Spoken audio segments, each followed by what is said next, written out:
The Vex Tarni High Command thought they had won when Admiral Korath's flagship vaporized Earth's last dreadnought above Luna's scarred surface. The humans had fought valiantly with their sleek modern vessels, all chrome and energy shields, plasma cores humming with civilized power. They had fought like every other species the Dominion had conquered. Efficiently, predictably, and ultimately, futilely. What the six-armed arthropods hadn't counted on was humanity's peculiar relationship with their past. Captain Vex Aldrich stood in the bowels of Mare Tranquillitatis, 3 kilometers beneath the lunar surface, watching as ancient machines groaned to life around him. The cavern stretched beyond sight, filled with shapes that belonged to another era entirely. These weren't the elegant warships humanity had lost above. These were monsters from a darker time, when humans fought humans and learned to kill with brutal artistry. "Status report, Commander Tyne," Aldrich called to his second-in-command, a sharp-eyed woman whose family had tended these sleeping giants for 7 generations. "The Ragnar's Wrath is responding to all systems," Tyne reported, her voice carrying across the vast hangar. "Nuclear reactors hot, railgun batteries charging. The old girl remembers her hunger." Around them, dozens of vessels stirred from their centuries-long slumber. Ships that had never known the courtesy of warning shots or the luxury of shields. Each one was a testament to humanity's bloodiest chapter, the resource wars of the 23rd century, when brother fought brother across the solar system. And mercy was a word spoken only by the dead. The Ragnar's Wrath herself was a sight to behold. 800 meters of angular brutality, her hull plated in ablative armor designed to shed energy like water. Where modern ships curved gracefully, through space she thrust forward like a spear, all sharp edges and killing intent. Her weapons weren't the clean plasma beams of contemporary warfare, but magnetic accelerators that hurled tungsten slugs at relativistic speeds, turning enemy vessels into expanding clouds of superheated metal. "Sir," Tyne continued, checking her antique displays, "we're reading full power on 47 vessels. The Bone Crusher, Void Render, Iron Maiden, they're all coming online. The AIs are eager."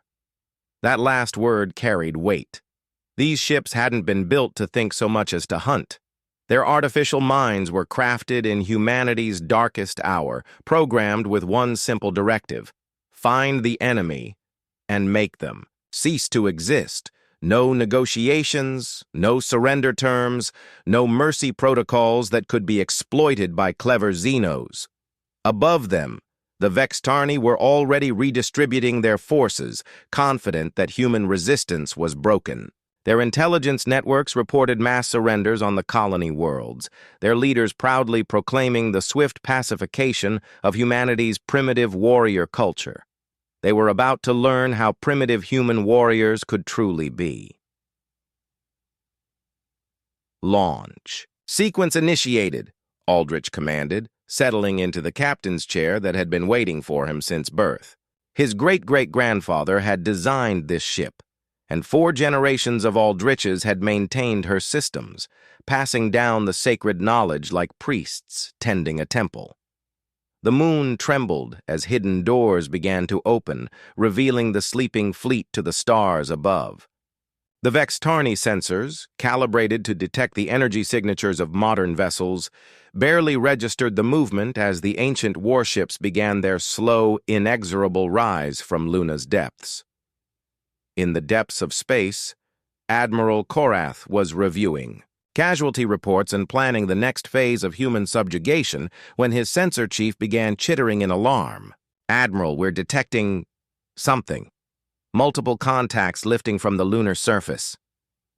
"More human ships?" Korath's mandibles clicked dismissively. "Finish them quickly." "Sir, these don't match any known human designs in our database.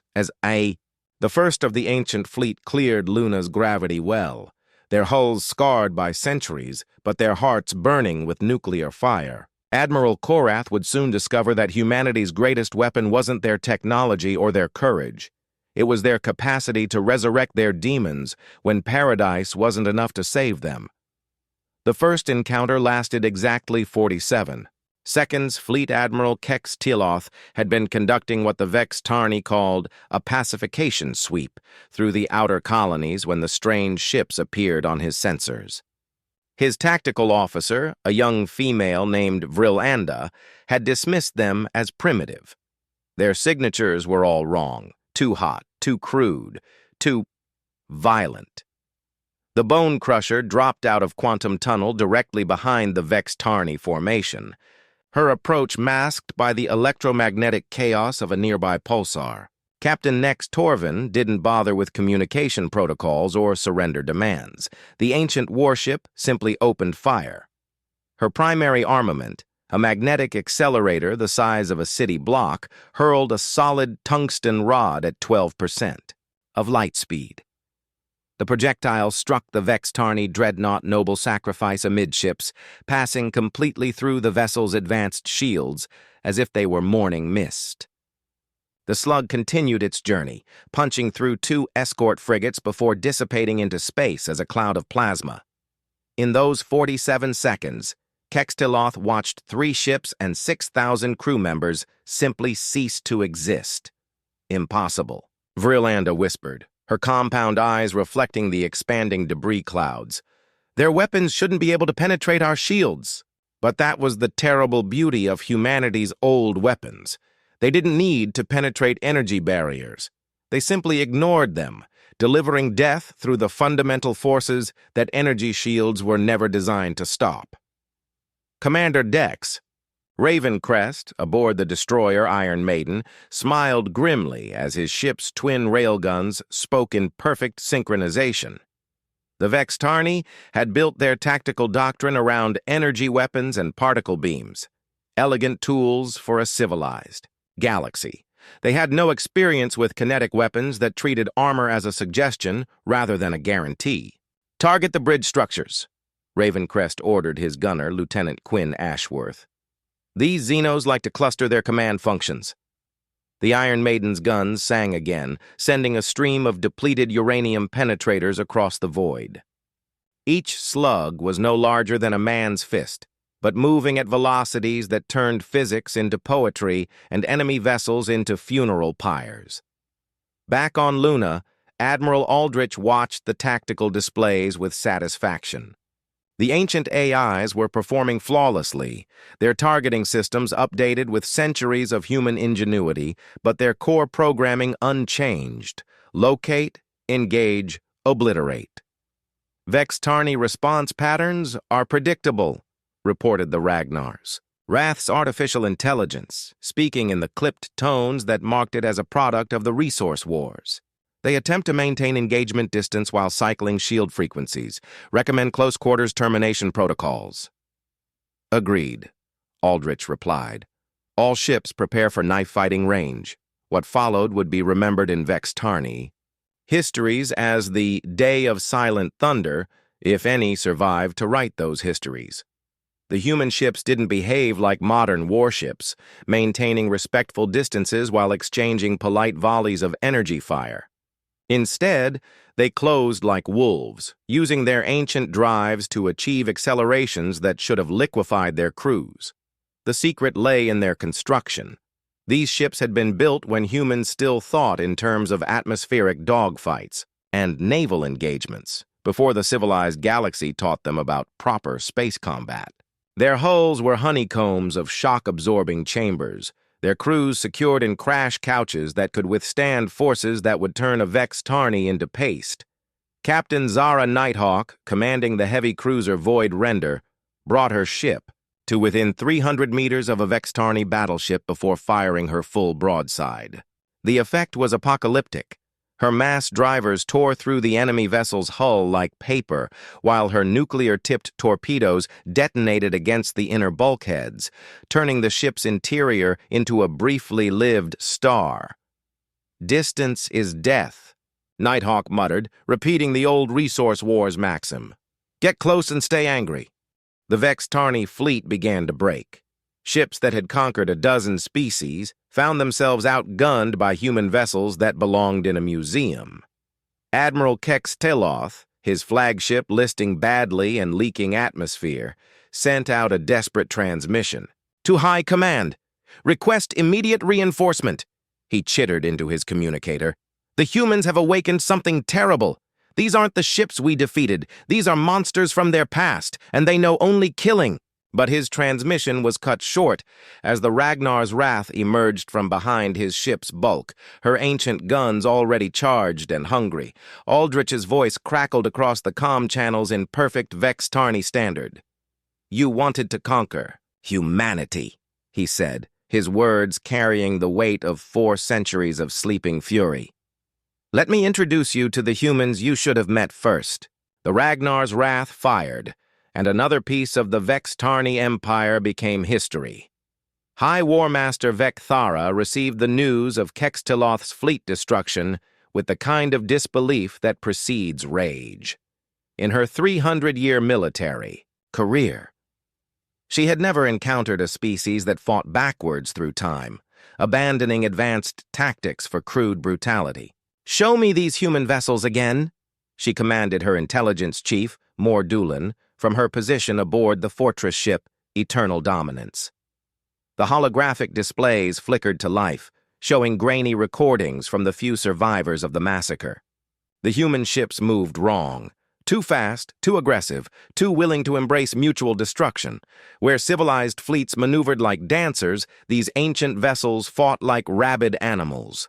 "Analysis complete, War Master," Mordulan reported, his voice carrying undertones of unease.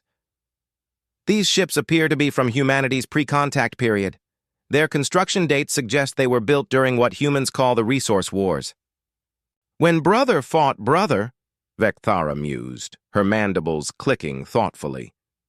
"Before they learned galactic courtesy." "The energy signatures are all wrong," continued the intelligence chief. "No plasma conduits, no graviton matrices. They appear to run on primitive nuclear fission and carry weapons that rely on kinetic force." Vecthara's compound eyes reflected the tactical displays. The concept was so alien as to be almost incomprehensible. Who built weapons that threw solid matter through space when energy beams were so much more elegant? "It doesn't matter," she decided finally. "Primitive weapons, primitive tactics. I'll take the 2nd and 3rd battle groups and crush these relics myself."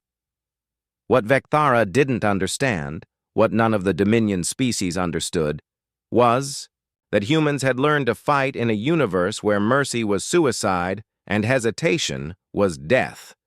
The Resource Wars had burned away every civilized notion of warfare, leaving only the distilled essence of killing. Captain Rex Blackheart commanded. The assault carrier Soul Harvester, one of the most feared vessels from humanity's dark age. Unlike the clean, sterile carriers of the modern era, the Soul Harvester was a flying nightmare. Her fighter bays were launch tubes that catapulted single-seat interceptors into space like bullets from a gun. "Launch the Reapers," Blackheart ordered as Vecthara's massive fleet dropped out of Quantum Tunnel. The Reapers were humanity's answer to fighter superiority when resources were scarce and pilots were expendable. Each craft was barely large enough for a single human, armed with a nose-mounted railgun and powered by a reactor that had only 2 settings, full power and catastrophic overload. Pilot Kira Shadowbane strapped herself into Reaper 7, her hands moving across controls that hadn't changed in 4 centuries. The cockpit was cramped, uncomfortable, and lethal, exactly as designed. These weren't ships meant for long patrols or careful maneuvering. They were guided missiles with human payloads. "Remember the doctrine," she whispered to her squadron. "Speed is life, aggression is survival, and there's no honor in a fair fight." The Reapers launched like a swarm of angry wasps, their drives painting trails of nuclear fire across the void. They didn't form up in neat formations or communicate through proper channels. Instead, they scattered across the battle space, each pilot hunting independently. Vecthara watched the tactical display with growing confusion. The human fighters were behaving chaotically, with no apparent coordination or command structure. It should have made them easy targets for her disciplined squadrons. Instead, it made them impossible to predict. Reaper 7 dove through a formation of Vex-Tarny interceptors, Shadowbane's railgun chattering as it threw armor-piercing slugs at rates that would have overheated any civilized weapon. 3 enemy fighters exploded in sequence, their pilots never understanding why their shields offered no protection against solid projectiles. Fox Squadron, maintain formation. The Vex-Tarny flight leader chittered over his comm system. Don't let them isolate. His words were cut off as Reaper 15 rammed directly into his cockpit, pilot Zoe Stormcrow triggering her reactor overload a microsecond before impact. The explosion vaporized both craft and sent shrapnel through the enemy formation like a shotgun blast. This was the horror that the Dominion had never encountered. Humans who viewed their own deaths as acceptable tactical options. The resource wars had taught humanity that victory sometimes required the ultimate sacrifice, and they had built their weapons accordingly. War Master, Mordolan's voice was tight with panic. We're losing entire squadrons to individual human fighters. Their tactics make no sense. But they made perfect sense to humans who had learned warfare in the crucible of civil war. Every Reaper pilot knew that preserving their own life was secondary to completing the mission. Every shot fired was calculated to maximize enemy casualties regardless of survival probability. Captain Dex Grimclaw, aboard the battleship Starbreaker, watched the fighter engagement with professional satisfaction. The old ships were performing exactly as designed, not to win gloriously, but to kill efficiently. Main batteries target their command ship, he ordered. Time to show these Xenos what real naval gunnery looks like. The Starbreaker's primary armament consisted of 4 magnetic accelerators arranged in a linear configuration. When fired in sequence, they created a stream of projectiles that arrived at the target within milliseconds of each other, a technique developed when humans fought humans and learned to overcome their own defensive innovations. Vecthara's flagship shuddered as the first projectile struck her forward armor. The second punched through the breach created by the first. The third and fourth turned her command deck into expanding plasma. As the Eternal Dominance broke apart, Vecthara's final transmission carried a warning that would echo through Dominion. Space. They fight like demons from their own hell. They don't war. They reap. The emergency session of the Vex-Tarny High Command convened in the aftermath of what military historians would later call the Lunar Resurrection. Supreme Overlord Nex Gathan, his ancient carapace bearing the scars of a dozen conquered worlds, surveyed the holographic casualty reports with growing disbelief. 12 fleets, he rasped, his voice carrying the weight of 3 centuries. 12 of our finest battle groups, reduced to scrap metal by museum pieces. Defense Coordinator Vril Thess, her younger chiton still bright with blue combat markings, gestured toward the tactical displays. The human vessels are operating from sites throughout their former territory. Luna Base, the asteroid foundries, hidden installations in the outer system. It's as if they've been preparing for this day since their defeat.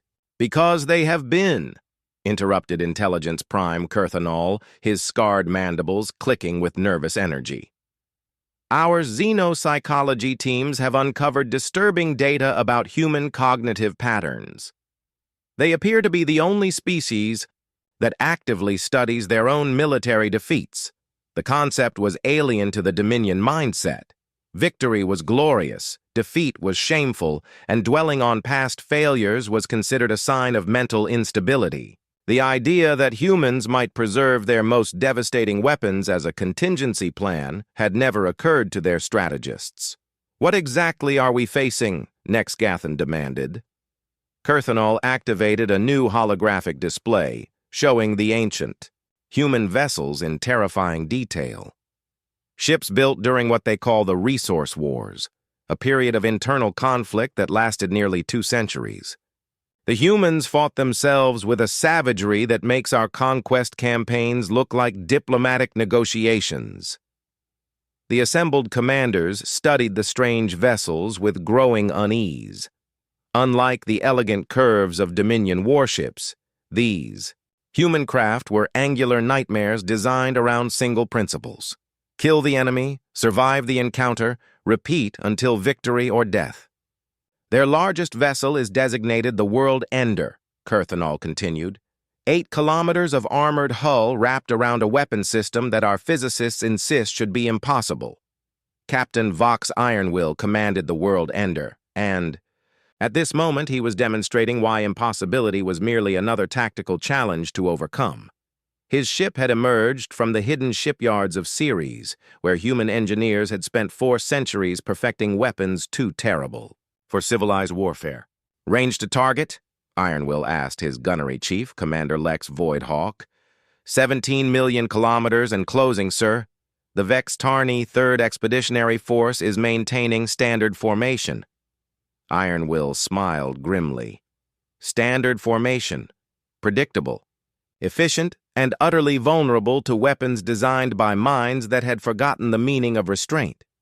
Fire the World Cracker.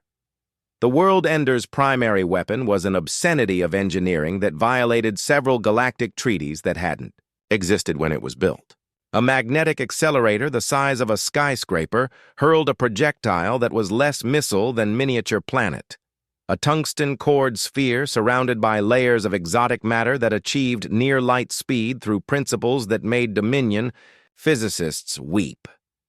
The World Cracker's passage through space was marked by a wake of twisted space-time that made sensor readings impossible. It struck the center of the Vex Tarni formation with the force of a small sun-going supernova, vaporizing 3 dreadnoughts and sending shockwaves through the surrounding fleet that cracked hulls and liquefied crews. "Reload time?" Ironwill asked. "Calmly." 18 minutes, sir. "Excellent. That gives us time to close to knife-fighting range." This was the true horror that the Dominion faced. Humans who had learned to make the impossible routine and the unspeakable mundane. The Resource Wars had been humanity's graduate course in applied extinction, and they had been very good students. Admiral Rex Nightfall, commanding the stealth destroyer Ghost Protocol, watched the tactical display from the shadows of Europa's radiation belt. His ship was invisible to Dominion sensors, wrapped in electromagnetic dampeners that made her appear as nothing more than cosmic background noise. "Passive sensors confirmed 12 Vex Tarni hunter groups searching for our base installations," reported his sensor chief, Lieutenant Quinn Darkmoon. "They're using standard search patterns." "Of course they are," Nightfall replied. "They still think this is a conventional war."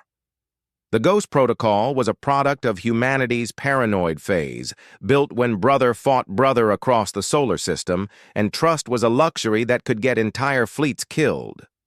Her hull was coated in materials that absorbed rather than reflected energy, making her nearly undetectable until she chose to attack. "Target the command vessel," Nightfall ordered. "Let's remind them that humans invented guerrilla warfare." The stealth destroyer fired a single torpedo, not the clean, energy-based projectiles favored by civilized species, but an ancient fusion warhead wrapped in stealth technology and guided by an AI that had learned to hate in the furnaces of civil war. The Vex Tarni fleet commander never knew what killed him. His flagship simply vanished in a ball of nuclear fire, taking with it the coordination and command structure that held the search formation together. "Signal all units," Nightfall commanded. "Operation Harvest Moon is a go. Show them what happens when humans stop playing by galactic rules and start playing by human ones." Across the solar system, ancient ships stirred to life with electronic growls of satisfaction. The Resource Wars were about to begin again, but this time, humanity would have a single enemy to focus their accumulated fury upon. The Vex Tarni had wanted to conquer humanity's future. Instead, they had awakened humanity's past, and that past was very, very hungry. Fleet Admiral Dex Stormbreaker stood in the command center of the ancient fortress station Iron Citadel, watching as tactical displays painted the grim reality of their resurrection across holographic space. Victory was theirs. The Vexatarni fleets lay scattered across the outer system like broken toys. But the cost of awakening humanity's sleeping demons was beginning to manifest. "Casualty reports, Commander," he ordered his aide, a young officer, named Zara Night Whisper, who had volunteered to serve aboard the ancient vessels despite knowing their terrible reputation. 47% crew losses across the fleet, sir," she reported, her voice carefully neutral. "The old ships, they demand a high price for their service."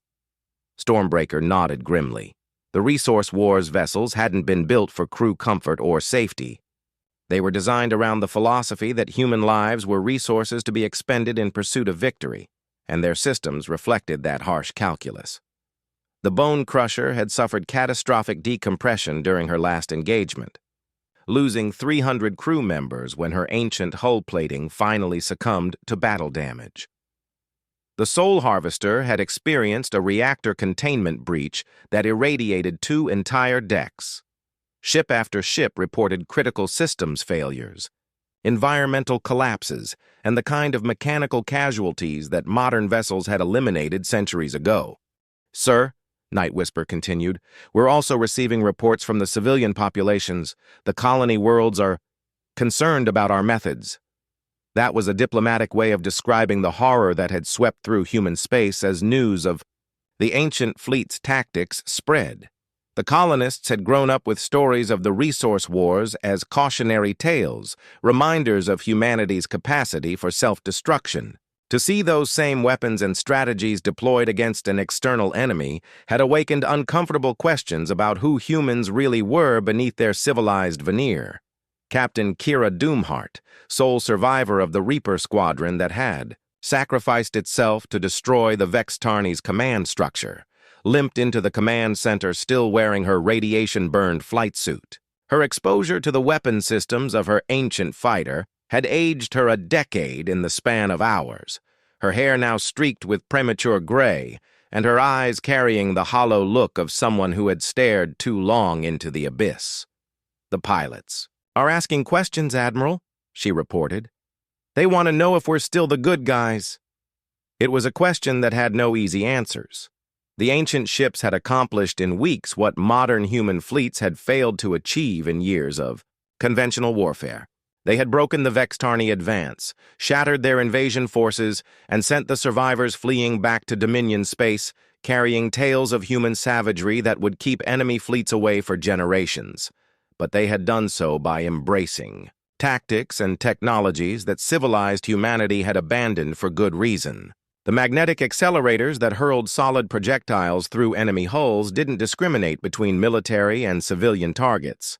The nuclear weapons that turned enemy ships into brief stars left radiation shadows that would contaminate space lanes for decades. The AIs that guided their targeting systems carried programming that viewed mercy as a tactical error. "Display the strategic situation," Stormbreaker commanded. The holographic projection showed human space as it now stood, secure, defended, and surrounded by the electronic ghosts of destroyed enemy fleets. But at what cost? The ancient ships that had won this victory were already beginning to show signs of critical system failures, their centuries-old components pushed beyond safe operational limits. More troubling were the reports from the crews themselves. Extended exposure to the Resource Wars vessels was having psychological effects that the medical staff couldn't explain.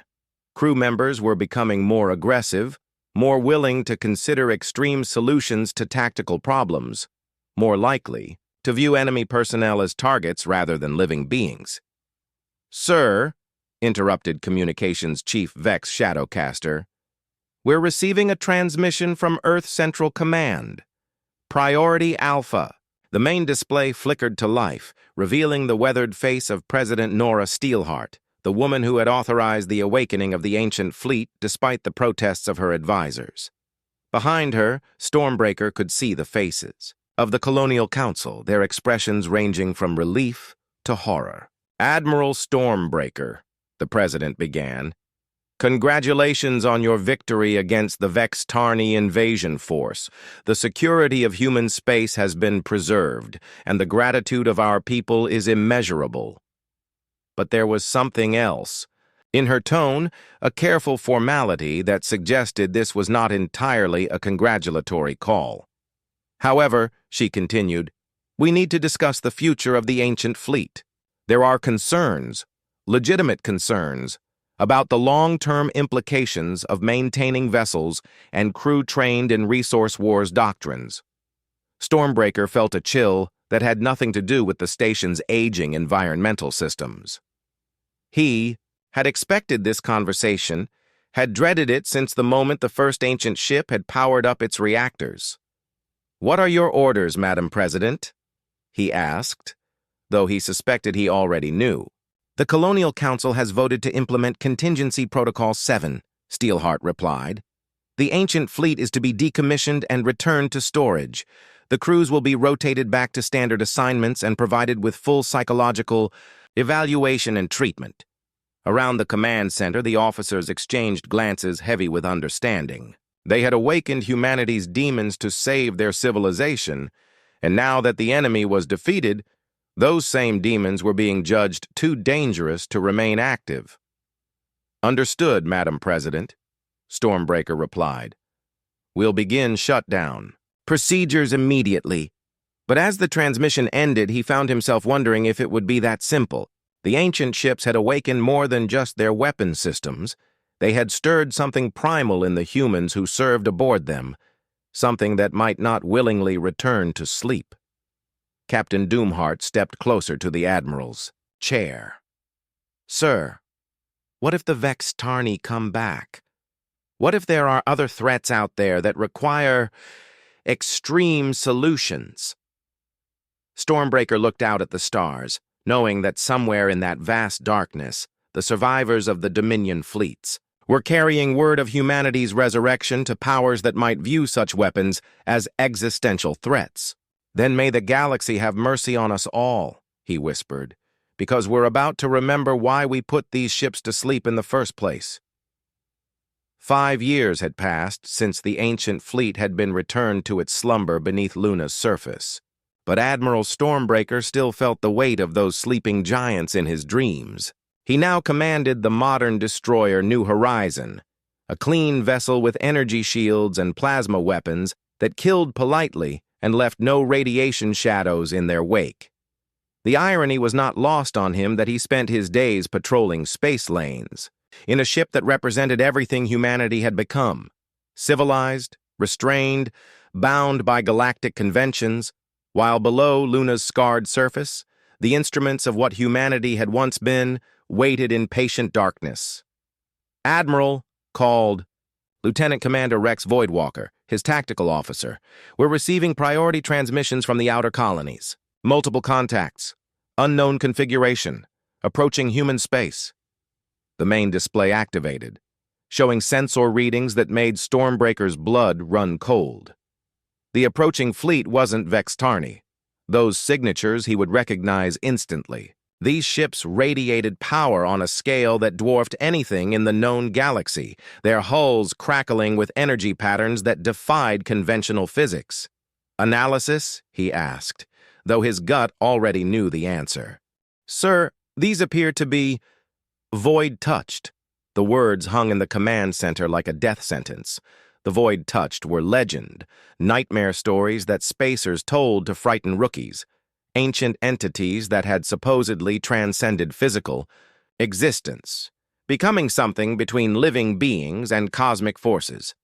Most rational beings dismissed them as mythology, but the sensor readings were very real and very terrifying. "Communications from the lead vessel," reported Chief Nala Moonstrider. "They're demanding immediate surrender of all human colonies and the delivery of our war crimes for judgment." On the display, alien forms that hurt to look at directly writhed within ships that seemed to exist in more dimensions than space. "Should allow." These weren't conquerors seeking territory or resources. They were judges, come to punish humanity for the resurrection of its ancient weapons. "Sir," Voidwalker continued, his voice tight with growing panic. Colonial Defense Forces are reporting complete system failures. Their modern weapons aren't even registering against the void-touched hulls. Stormbreaker closed his eyes for a moment, feeling the weight of inevitability. The galaxy had taken notice of humanity's brief return to its savage roots. And now something, older and more terrible than the Vex Tarni, had come to ensure such weapons never awakened again. "Get me President Steelheart," he ordered. "Emergency priority." The transmission took precious minutes to establish, and when the president's face appeared on the screen, Stormbreaker could see she already knew why he was calling. "The reports are coming in from all sectors," she said without preamble. "Our modern fleets are being systematically disabled. Admiral, how long do we have?" "Hours, maybe less," he replied. "Madam President, we need to discuss Protocol 7. Her face went pale. Protocol 7 was the contingency plan that had been sealed away after the ancient fleet's decommissioning, the authorization to reawaken the Resource Wars vessels in a case of an existential threat to human survival. "The Colonial Council will never approve it," she said. "Not after what we learned about the psychological effects, the long-term contamination of—" "Madam President," Stormbreaker interrupted. "With respect, there won't be a Colonial Council if we don't act. The Void-Touched aren't here to conquer us. They're here to sterilize us." On the tactical display, human colonies began winking out of existence as the alien fleet carved through space like a cosmic scythe. Each extinguished light represented millions of lives, entire worlds reduced to expanding clouds of superheated plasma. President Steelheart was quiet for a long moment, her face cycling through expressions of anguish, determination, and finally, grim acceptance. "God forgive us," she whispered. "Authorization granted. Wake them up." The transmission ended, and Stormbreaker found himself facing the same choice that had haunted humanity since they first learned to make weapons. Become the monster to fight the monster, or die as something better than what survival required. "All ships set course for Luna," he commanded. "Maximum burn, and send word to the ancient installations. Tell them the old war is starting again." As the New Horizon raced toward Luna at speeds that stressed her modern hull, Stormbreaker opened a communication channel to the sleeping fleet beneath the moon's surface. The ancient AIs responded immediately, their electronic voices carrying undertones of satisfaction that made his skin crawl. "Admiral Stormbreaker," came the synthesized voice of the Ragnar's wrath.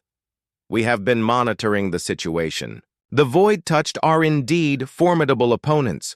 Their technology transcends conventional physical laws." "Can you fight them?" he asked directly. "The question is not whether we can fight them," replied the AI with mechanical certainty. "The question is whether humanity is prepared to pay the price for victory. The weapons required to combat entities that exist partially outside reality will make our previous arsenal seem quaint by comparison." Another display activated showing schematics that Stormbreaker had hoped never to see. Project Nightmare. Weapons that had been deemed too dangerous even for the Resource Wars, devices that could wound reality itself and leave scars in the fabric of space-time. "Sir," Voidwalker reported, "the Void-Touched fleet is entering the inner system. They're broadcasting a final ultimatum. Surrender now or face complete extinction." Stormbreaker looked out at the stars, knowing that in the next few hours, humanity would either find salvation in its darkest impulses or die as the civilized species it had tried so hard to become. "Begin awakening sequence," he commanded. "All vessels, all weapons, everything we've got. If we're going to damn ourselves to save ourselves, let's do it properly." Deep beneath Luna's surface, ancient machines stirred to life with electronic growls of anticipation. The Resource Wars were about to begin their final chapter, and this time, humanity wouldn't just be fighting for dominance, they would be fighting for the right to exist at all. The sleeping monsters opened their eyes, and the universe trembled. Inti. The depths of space, the void touched, felt something they had not experienced in eons: uncertainty. The humans were awakening something that shouldn't exist, weapons that touched the foundations of reality itself. For the first time in their transcendent existence, the cosmic judges wondered if they had underestimated the creatures they had come to punish. The ancient fleet rose from Luna's depths like demons ascending from hell, their hulls crackling with energies that made the fabric of space ripple and twist. At their head flew the World Ender, her impossible weapons charging with power that drew energy from the quantum foam itself. Humanity had learned, once again, that survival sometimes required becoming what you fought against. And as the resource, wars finally met an enemy worthy of their full fury, the galaxy would discover that there were worse things than human savagery. There was human desperation,